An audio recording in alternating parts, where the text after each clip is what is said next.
have Mr. Piyush Goyal here with us today for such an important meeting and discussion forum on ease of doing business. I have seen it personally, and so has CII, that he actually has a passion to get ideas, ask for ideas, and see what can be done to ease the way of working as simply as possible and as fast as possible. He is very open to our suggestions on business reforms. Among the various suggestions we made, one of them was to set up a committee of government CII task force on ease of doing business, led by Secretary DPIIT, and participation of 8 line key central ministries within this. I have the privilege of being associated with that on behalf of CII, and from CII we have 25 members who are on this committee. In the task force, we have dedicated working groups on the following 4 key areas: minimizing regulatory compliance burden, easing paying taxes, improving enforcing contracts mechanism, and decriminalization of business laws.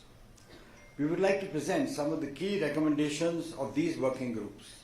Mr. Ajay Bahel will provide some key suggestions on enforcing contracts and decriminalization, and Mr. Sudhir Kapadia would make a few suggestions on easing of paying taxes. I'd like to make a few suggestions on the issue of regulatory compliance burden.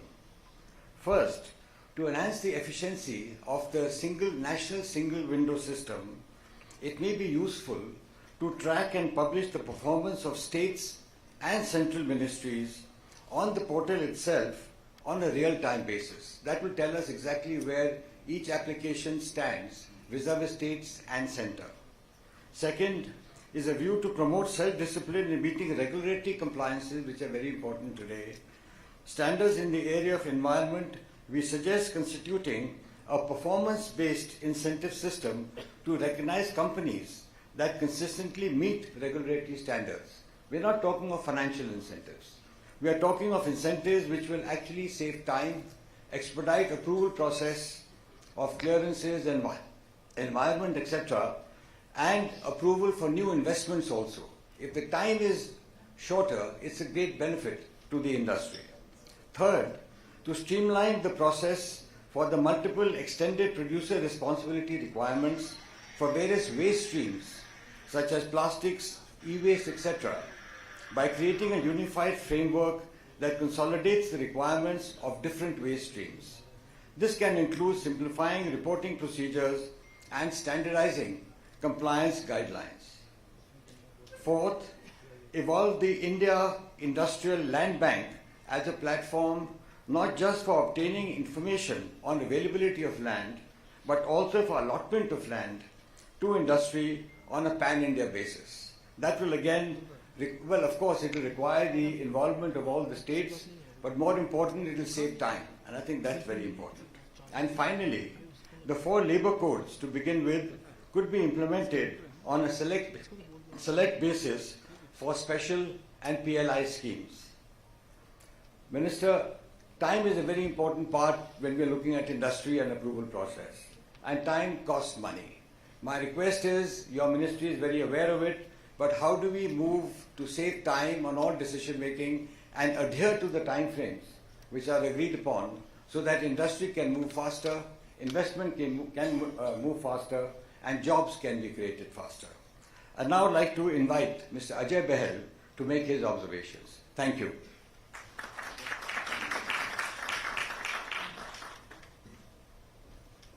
Thank you, Ajay. Honorable Minister, we are very fortunate that the Minister is both an accountant and a lawyer, so he will understand the pain and the suffering we are referring to. Sir, our basic concern has been that as we look at the whole process of enforcement of contracts,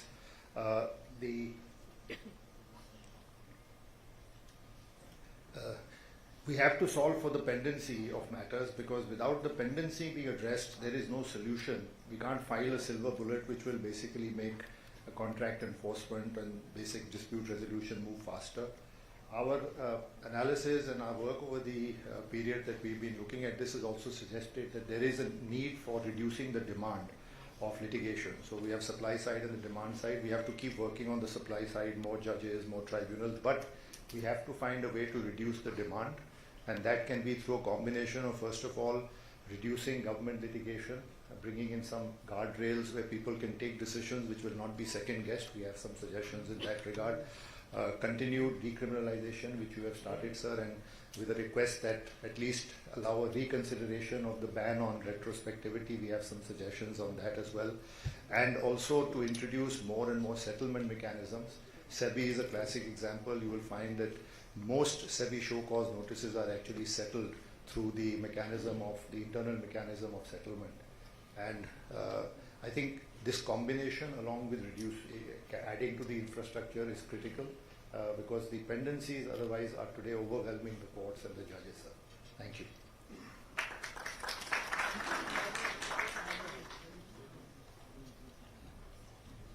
Thank you, Mr. Bell. May I now invite Mr. Sudhir Kapadia, Senior Partner, E&Y India, to speak on easing paying taxes.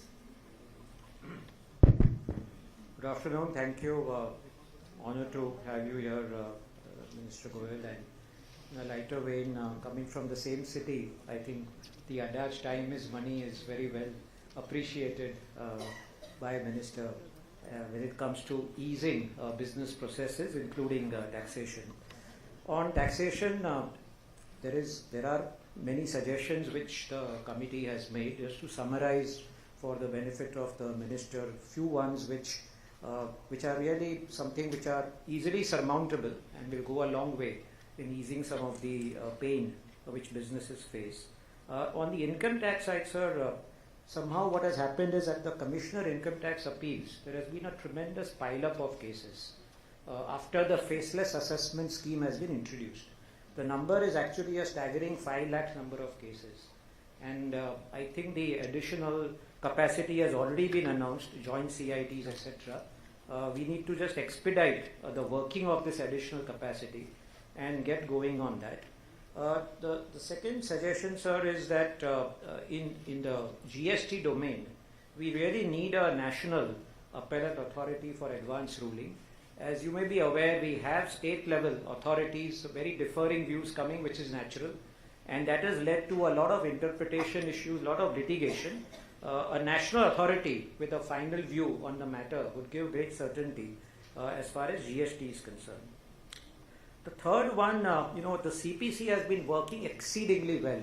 I'm sure everyone will agree, especially on the personal taxation front, and even in the area of business tax. But we find that few cases which get stuck, they really get stuck. And in between the jurisdictional office and the CPC, they are just not able to resolve those issues, especially when it comes to refunds. And so as recently as last week, there has been quite a strong judgment from the Bombay High Court directing the government to release a refund due, which is just caught up in this quagmire between the CPC and the jurisdictional office. So a few cases should not mar the good work which has been done, and I think some interface problem between the systems can be easily resolved, and somebody has to take responsibility for the overall efficient working in those cases. Sir, on the withholding tax, whilst it is accepted that the scheme of withholding taxes has been very useful to establish an audit trail and to increase the tax buoyancy, as we stand, there are 33 sections now where businesses have to comply with TDS, TCS, and the rates range from 0.1% to 30%. So the suggestion here is, can we not streamline that? Can we have probably 3 baskets of withholding tax rates and expenditure which requires TDS? So we need it, but it can be more streamlined, it can be more helpful. Particularly, it need not clog up working capital for mid-tier companies, mid-tier businesses. And so the last one on the trade facilitation side in customs, I know some of this is already in the works. We have been in touch with your ministry and other authorities. One is, under mover, can we have a payment of customs duty on a periodic basis rather than on a transaction-to-transaction basis? Because that will go a long way, like we do it in GST today, it's like the end of the month. If that can be facilitated. Similarly, there is a great demand for conversion of EOU units to the mover scheme. And somehow there is some technical issues because of which it is still not facilitated. If that can be done, people really do want to come under the scheme and get out of the EOU. And the last, sir, is the ROTEP benefit, which is there for the DTA units. We were told that it is just a matter of time, they will be extended to SEZ units. There's no reason why it should not be, but maybe some clarification there would be extremely useful. So these are the summary, the details are there in the report. We'll be happy to share that and have a more detailed discussion. Thank you.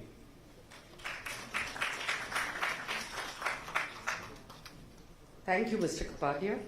Ladies and gentlemen, it is now my privilege and honor to invite Shri Piyush Goyal, Honorable Minister of Commerce and Industry, Consumer Affairs, Food and Public Distribution and Textiles, and our chief guest for today to deliver the keynote address.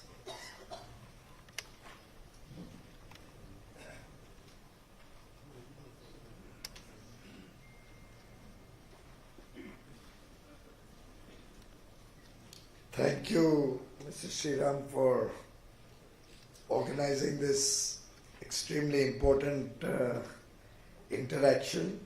Thank you, Ajay. Thank you, Sudhir, for your comments. I've got all of them here. And compliments to CB as usual. I think ये मेरा standard SOP हो गया. But as I was looking around the room, I must say that you've really put together a very, very good team. And I would like to thank each and every one of you who have taken the time, who are willing to contribute to this very important subject. Many of the things may not even be impacting you. Probably some of the suggestions Sudhir Bhai and Ajay have given are going to hurt them professionally.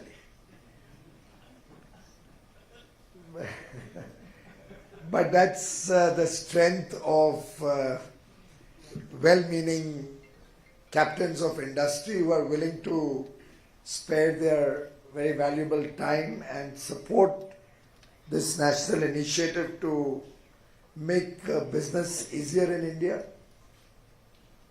take ease of doing business to the next level, see and monitor its impact on the ground, and come up with a roadmap which is evolving and it's a continuing effort. This is an effort which is going to be endless. I do believe with all our best intention, maybe the Jan Vishwas Bill 2 will take us one step forward. But we'll still need a Jan Vishwas Bill 3 possibly. Unless with all the collective wisdom that you have in this room, we are able to come up with such a holistic plan that it does resolve a lot of the issues and we can move on in life. But my own sense is this will be a continuing effort, and I thank all of you and thank all the distinguished participants for your active role in helping government.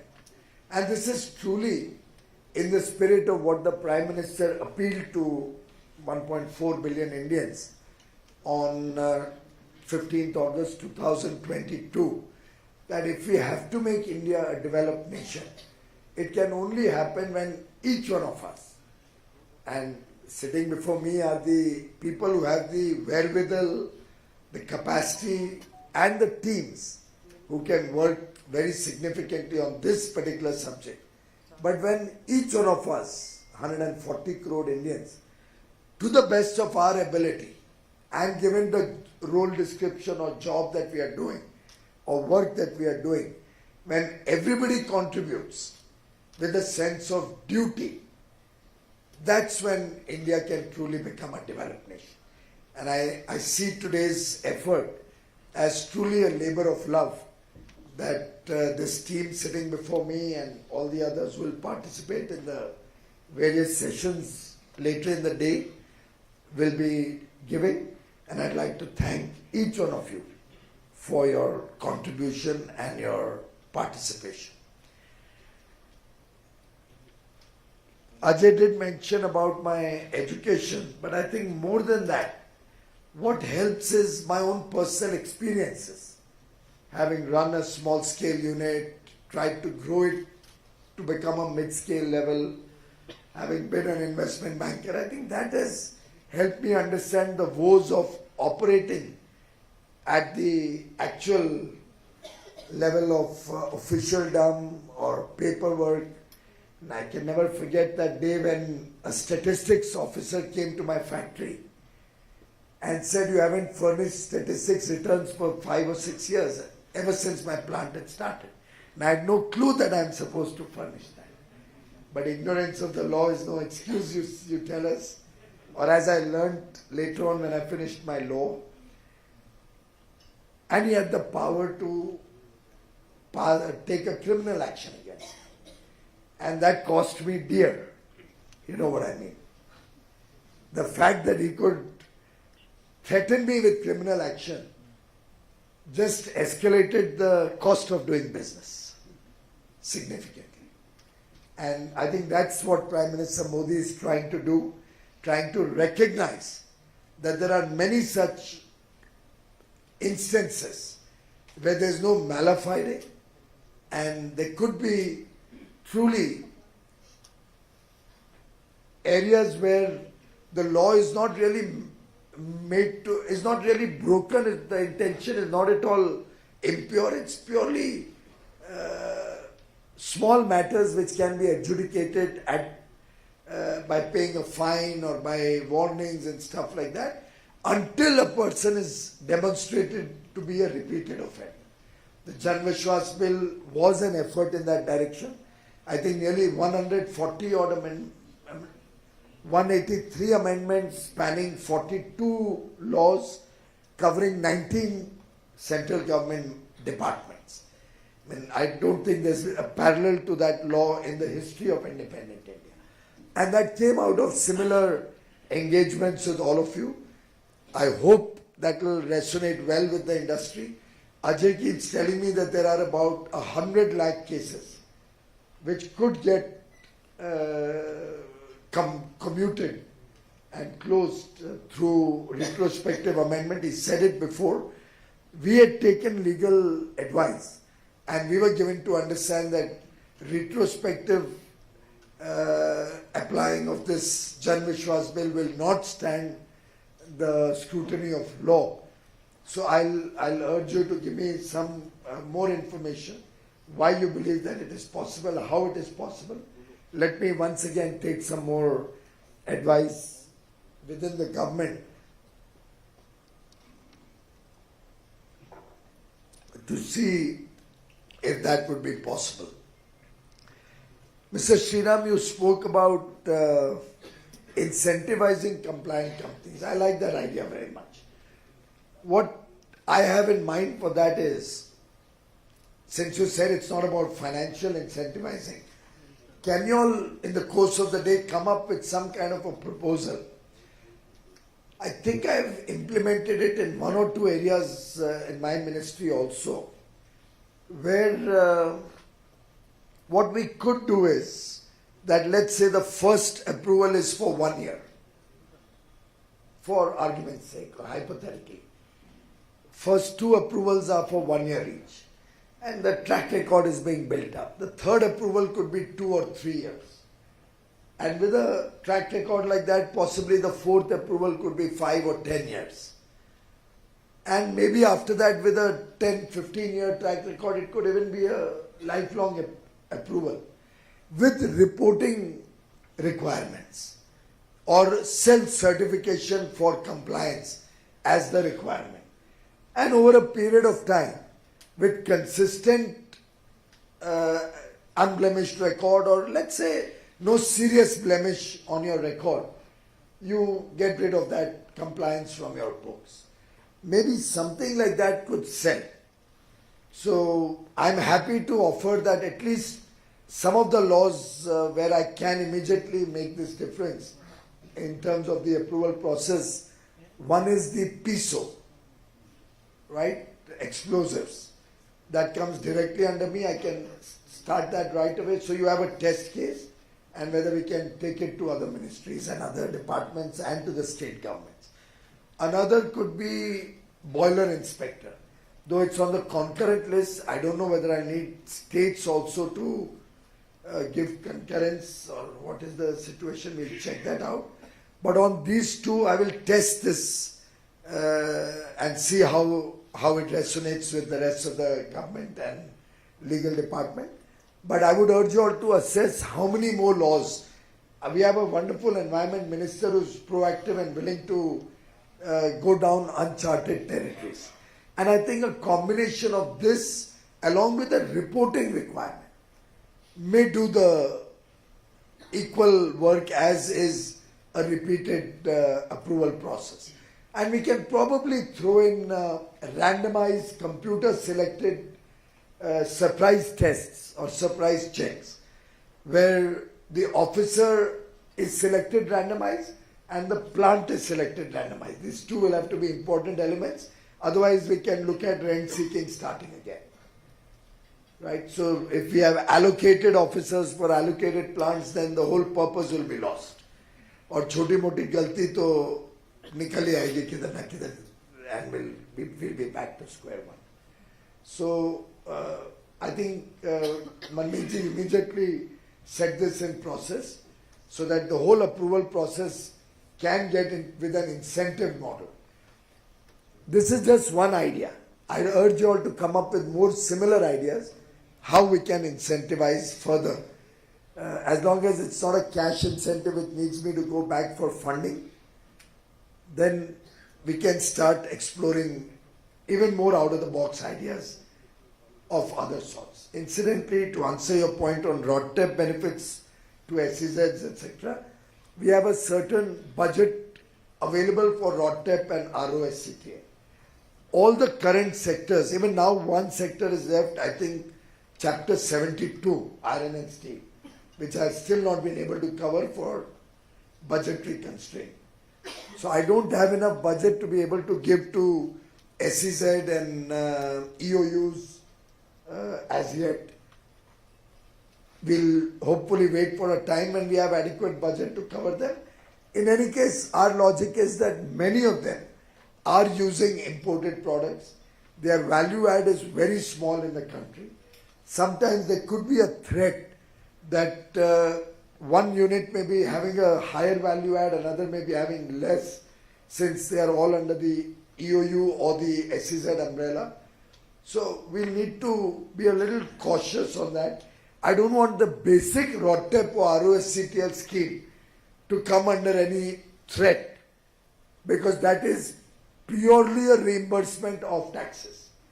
And it has gone through a very scientific study by the Pillay committee in determining different industries where there is a unremitted incidence of tax or duty or levy.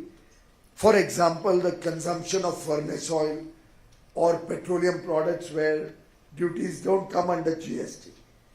So it's purely meant for those type of cesses which don't get remitted. And because of that, it stands the test of WTO compliance.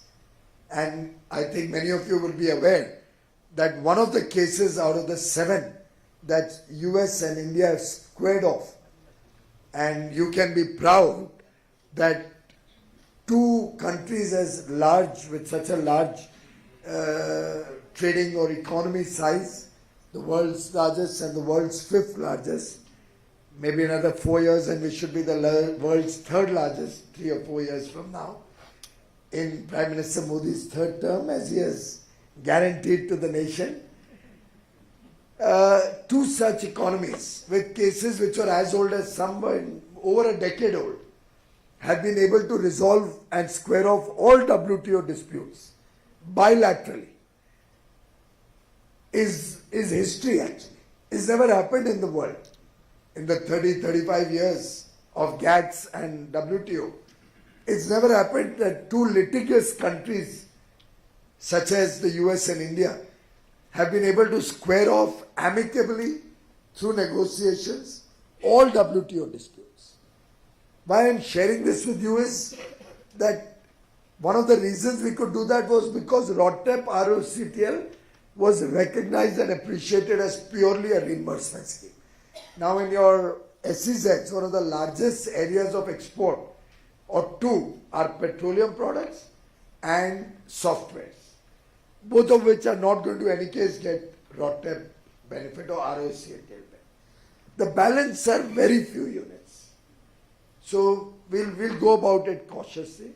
In any case, we are liberalizing looking at ways and means to liberalize some of these restrictions on SEZ units.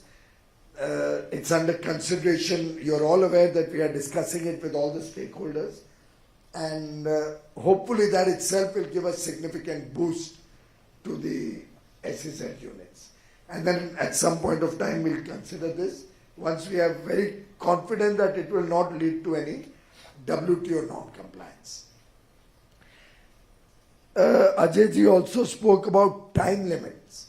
I think very often we've dealt about deemed approvals as a way forward. Some states have done it in some small measure. But I'm told that the experience has been mixed. Deemed approval has its risks also. For example, if in explosive there was to be a deemed approval and somebody took benefit of that and for any reason an officer was not able to look up the file or look up the whole thing in time and there was a deemed approval and a big accident took place, we are opening a big threat or a risk. So maybe there may be some simpler ways, areas where we can look at deemed approval or at very strict time limits. But certainly on court cases, we can't have a time limit.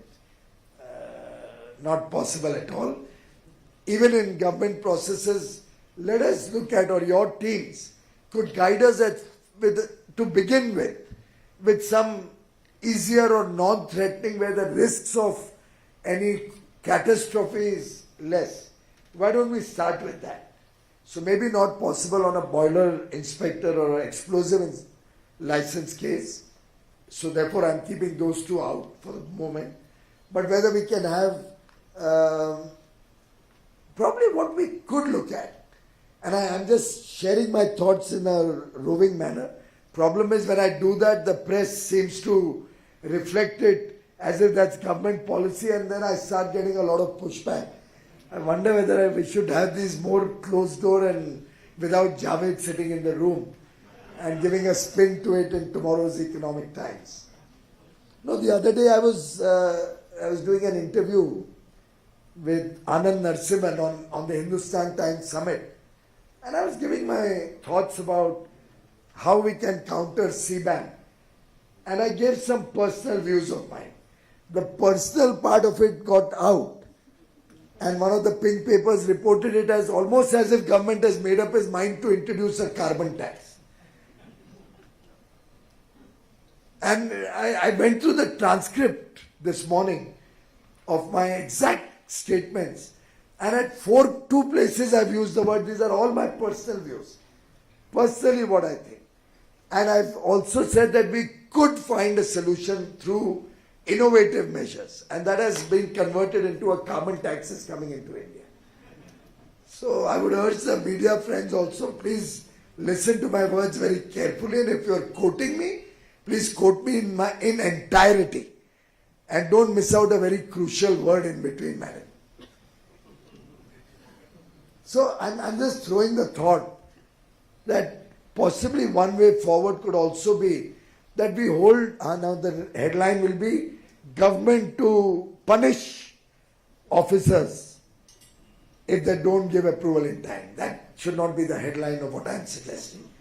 It's a roving thought that can we hold people more accountable to completing tasks on time within the government machine. That we can do in PISO and boiler also. That there will be a time limit, transparently put out on the website, and whoever has not done his job within that time limit, a red flag comes in and gets escalated to a higher level, and then at 2 or 3 stages right up to my office. That will, I think, push the system to work smarter and faster. So let's look at time limits in a more innovative way. I hope to get some more suggestions from you all also in the course of your deliberations. Also that could get into one risk, and that is the queries. I'm saying from my old experience of 30 years old. So you raise a query and you're free from the time limit. So, but companies can also misuse that. Companies can also misuse this in some form. So you'll have to, I think all of you will have to apply a balanced mind to see how this cannot be misused by companies or applicants and by the department by repeated queries. You remember, Sudhir bhai, in the old days, when I was doing my chartered accountancy, there was first one query, after 1 month another query, third month another query. Those are the bad old days. Huh? This is not happening today. Now we have faceless assessment. Nobody can mess around with us. That was face to face, and till you understood why the queries are coming, after he ran out of queries, the first one would get repeated. I remember in my articles going to my senior, sir, we have answered this query 6 months ago.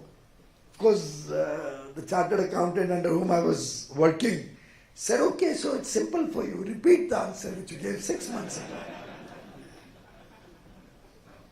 And which is why we brought out such a game-changing thing like the central processing unit and center and the faceless assessment. I believe now the assessments are under 1%. 99% of us get our tax assessed under section 143(1).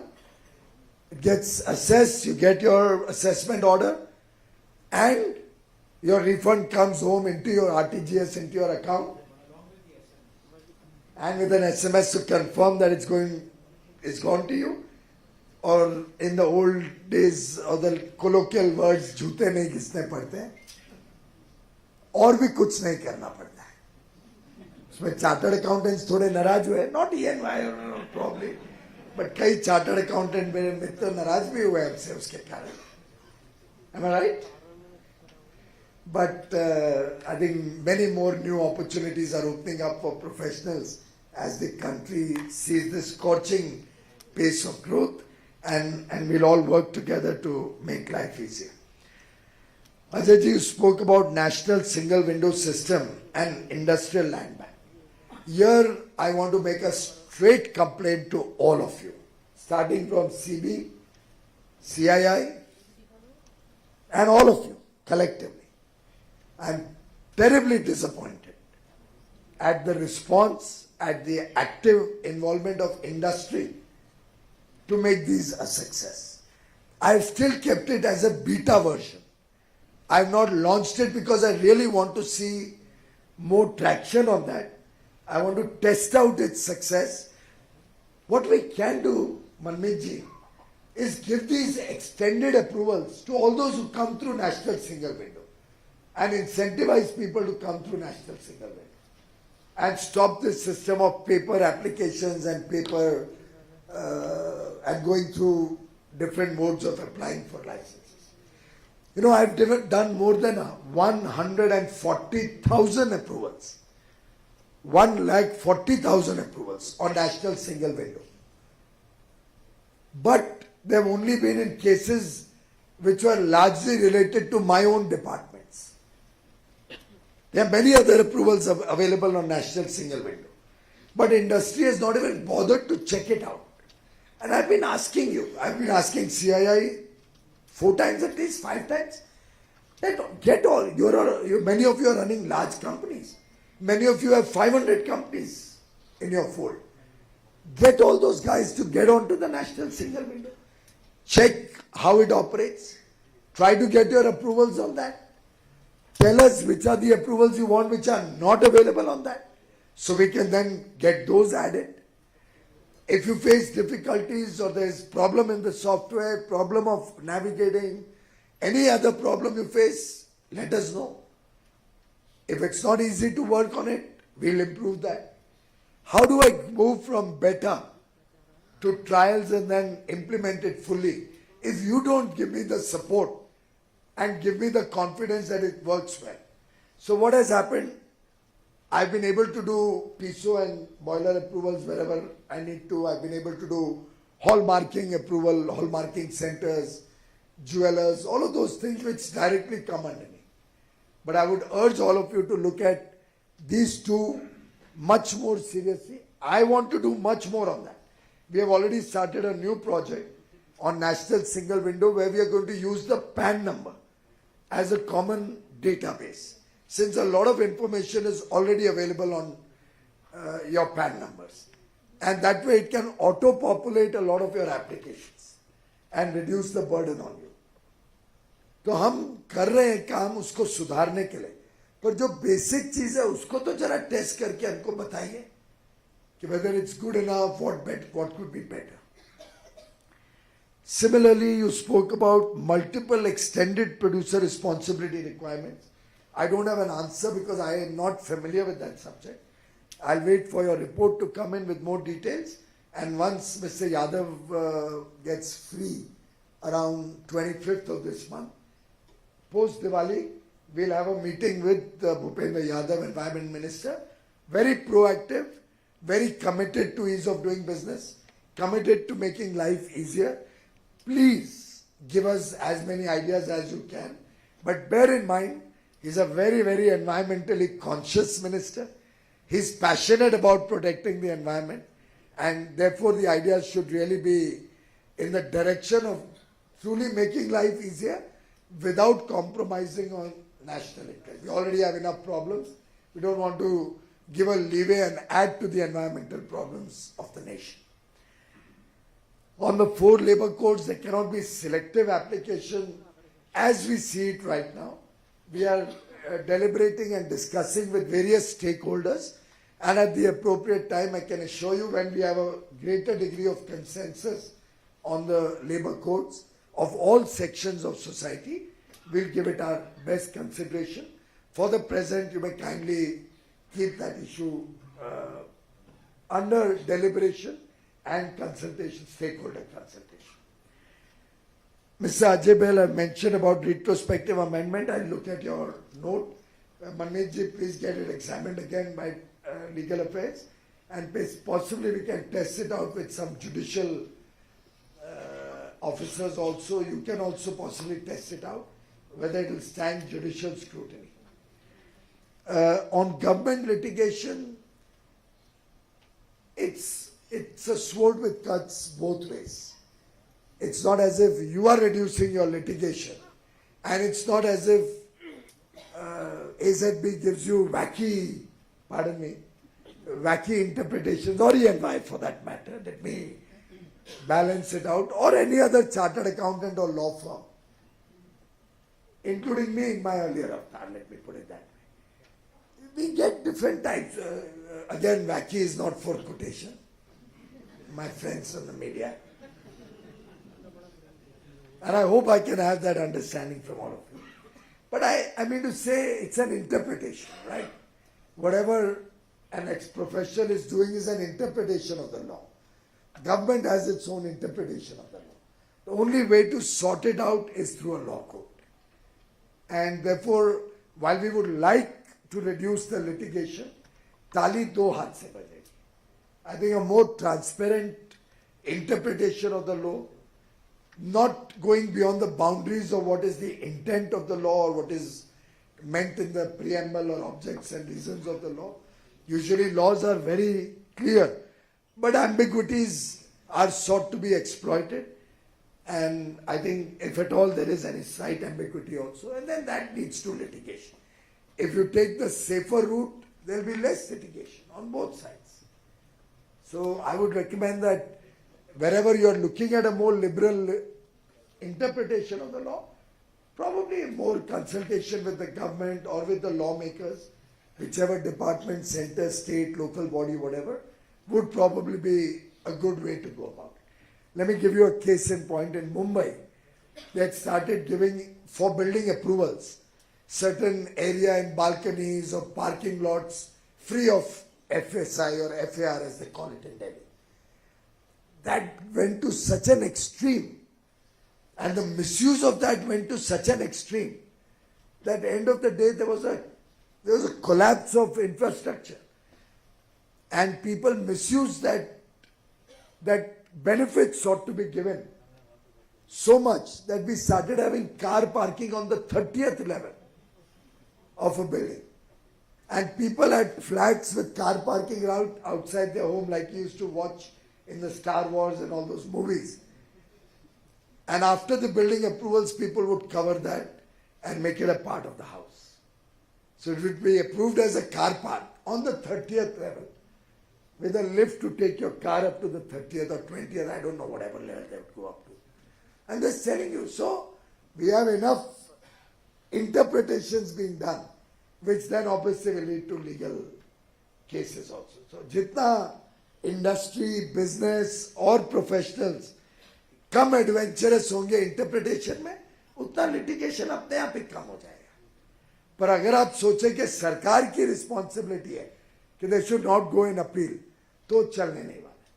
Similarly you spoke about limitation on criminal proceedings. Earlier I used to always buy your argument on that. I myself used to feel we must think of limitation.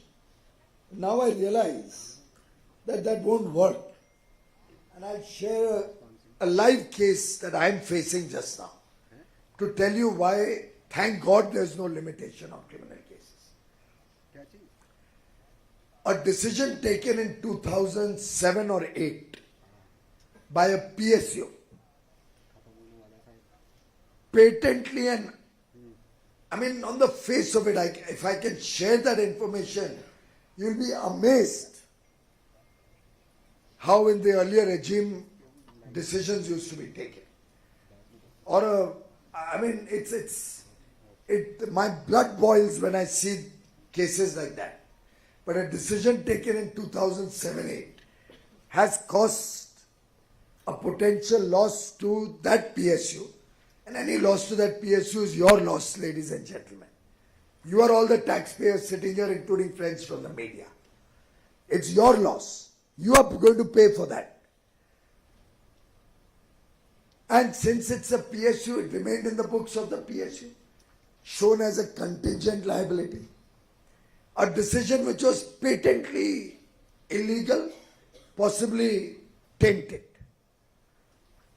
but taken, won in arbitration because it was a foreign company, went through different levels of judicial scrutiny,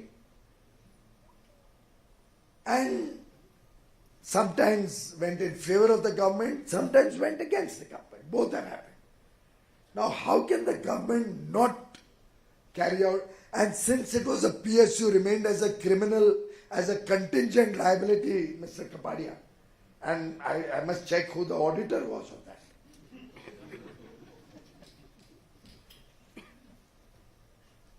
And we never came to know in the ministry at all. Until we started looking at, I think, the closure of that PSU, or possibly some other reason why that issue came to the ministry, that how do we address this contingent liability, or a disposal of another subsidiary of that PSU. When that was being disposed, the argument started whose liability it is, the other company or this parent company. That's when it came to the ministry. And that's when we first saw the criminal activity that had happened in 2007-8. Now what do? Shall we ignore it for limitation of time, or we take action against it? That's the reason criminal liability or proceedings cannot be closed when such things emerge out of the shadows. And I personally now am getting, tell me afterwards. I've been told that I've shared too many personal experiences, so I should avoid it in the presence of the media. I'm hoping the media will be a little benevolent with me.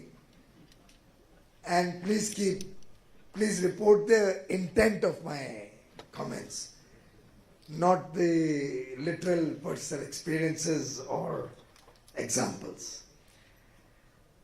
I have many other things. I'm dropping all of that so that I can address what the previous speakers have said. I'm hoping that with this you will be able to appreciate how government has to think, and hopefully will come up with practical suggestions. Otherwise sometimes we get such impractical suggestions कि फिर वो पूरी report एक तरीके से हमारे लिए useful नहीं रहती है. On the pile up of cases, I cannot comment. I don't know much about it. Actually, all yours are all areas on which I am not the person who will be able to respond, frankly, except the mover. I'll take it up with customs since it's a trade-related issue. Trade facilitation and customs periodic payment instead of transaction makes a reasonable good sense for ease of doing business. My department will take it up with customs.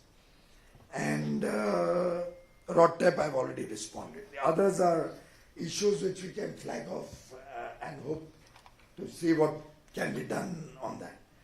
So friends, this is how I would expect that you all will apply your mind, find out solutions to where there are pain points even for small retailers, small businesses, or for that matter big also. Foreign companies, Indian companies, we are open to all ideas which are practical, which can help us find solutions which are fair, balanced. Maybe once in a blue moon somebody may get away by cheating, but that we can live with. But it should not open a window or a door for significant misuse of that ease of doing business. Usually laws get complicated. When a set of people misuse the law, then somebody has to sit down to plug that misuse, and that's how the law keeps getting complicated. So my own experiences, and we can take the income tax law. It originally didn't have so many sections, subsections, and all of that. But with innovative ideas being used to misuse the law, then solutions had to be found. And that's how the law keeps on getting more complicated and keeps on adding new provisos and provisions. If businesses and all the people also participate, and particularly professionals were to help in this, that they will go strictly by the intent of the law. My own sense is a lot of things could be eased, much more. A lot of things can happen if people become whistleblowers. I mean, there are many instances where we know of somebody doing wrong, but we choose to keep quiet. We don't realize that because we have kept quiet, the wrongdoers are actually hurting our own industry, our own business. And because of that, one day when they get found out, tougher provisions or actions will come in, which will hurt us further. Our effort is that everybody should get a level playing field. And within that level playing field, we have enough checks and balances. We create a culture, a mindset of wanting to meet the law, and something I have said on more than one occasion, meeting the law in letter and spirit, until all stakeholders and professionals advising them agree and commit to recognizing the letter and spirit of the law, and not just say that the letter of the law said this, that means I can do this also, which may go against the grain of the law, the spirit of the law. Then, friends, it will be very difficult for any government to be more trusting of its stakeholders, to be more open, and to be willing to ease the compliance burden beyond a certain stage. Certainly we are willing to do a lot of things, and we are looking for suggestions, but we'll both have to work in tandem. We have already reduced 39,000 plus compliances. Some have been eliminated, some have been made easier. The Jan Vishwas bill we talked about. We are now happy to consider, Rajesh ji is here, Secretary DPIIT, maybe like we have the project monitoring group for infrastructure projects. maybe a good idea we immediately, in consultation with CII, FICCI and ASSOCHAM and PhD or 2-3 chambers, we draw up a simple portal where we monitor the status of approvals of industry projects also. Businesses who are wanting to start. It could be an importer, exporter, it could be a person who's investing in industry, manufacturing, trading, any business. We can open it up for everybody, keep it free of charge, or if at all, charge the larger guys to just subsidize the costs of running it, smaller guys being free, and see if we can, through that, monitor the approvals and the time taken to give approvals. Only thing is, if that gets connected, linked with the national single window, that will make life much easier, because then that will flag off data to us directly. But if you want to, I don't mind even starting it on a standalone manual basis and keep it optional for people who want to come in and want us to do the hand-holding of their projects and help them through the cycle of getting approvals. Not only for foreign companies, necessarily equal treatment for Indian investors. Am I right? So that Indian investors are also encouraged and the government of India becomes equally responsible and a participant in trying to attract all of you to invest larger amounts in India. हम चाहते हैं आपको red tapism से पूरी आजादी मिले. Policy paralysis is not this government's calling card. This is a decisive government led by a decisive leader and somebody who wants each of us to become a facilitator and your friend in need. He wants each of us to be hand in hand, shoulder to shoulder with each of you in your contribution to nation building. We believe the nation's future is safe in your hands and we can at best give you a little leg up or a little support.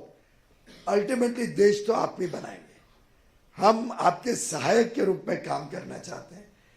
I do hope that the effort that you have taken, the pain that you're going to go through the next few weeks, today and in the next few weeks, will come up with some really good ideas. If I get enough by the end of this month, we can make an attempt. Actually, earlier in the next 10-12 days, we can make an attempt to do a Jan Vishwas Bill 2 in the winter session, which is going to come up. But it will need some really fast, heavy weightlifting from all of you. So look at some low-hanging fruits. See if we can get some 200-300 sections of different laws which are low-hanging in nature, which can immediately give some relief to the common man, small-scale industries, MSMEs, small traders, help our startups in their innovation effort, reduce burden of investment or the paperwork that investors have to do. We welcome all of this. We have moved from a fragile 5 to the top 5 economies of the world in the last 10 years. The Azadi Ka Amrit Kal, now only 24 years, friends. 1 year has gone by. But that has been a glorious year. Our GDP has grown, fastest growing large economy in the world. And Prime Minister Modi's commitment to this nation is to really make this a developed nation by 2047. He has made available the building blocks in terms of strong macroeconomic fundamentals. He is providing large investments in infrastructure necessary to make India great or make India a prosperous nation. He has met the needs of the people of India in terms of food, clothing, shelter, health, education, water, electricity, digital connectivity. All of that has been taken up in large measure by Prime Minister Modi and the central government, funded largely by the central government under his leadership, so that we empower every child born in India to contribute to nation building. Make him an aspirational young Indian, aspiring for a better quality of life, and that, friends, is going to spur the future growth potential of India. We have the future of India sitting before us in good measure in this room. I hope they will go back inspired in the next 24 years to contribute and make India a developed and prosperous nation. We are living in an opportune moment. It is India's time. This is the right time, and I'm sure collectively we will not let this opportunity go by. Thank you very much.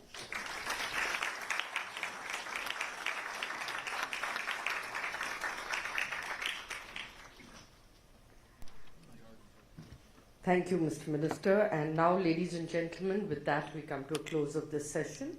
We'll start with the next session in another 5 minutes. Thank you very much. Please remain seated.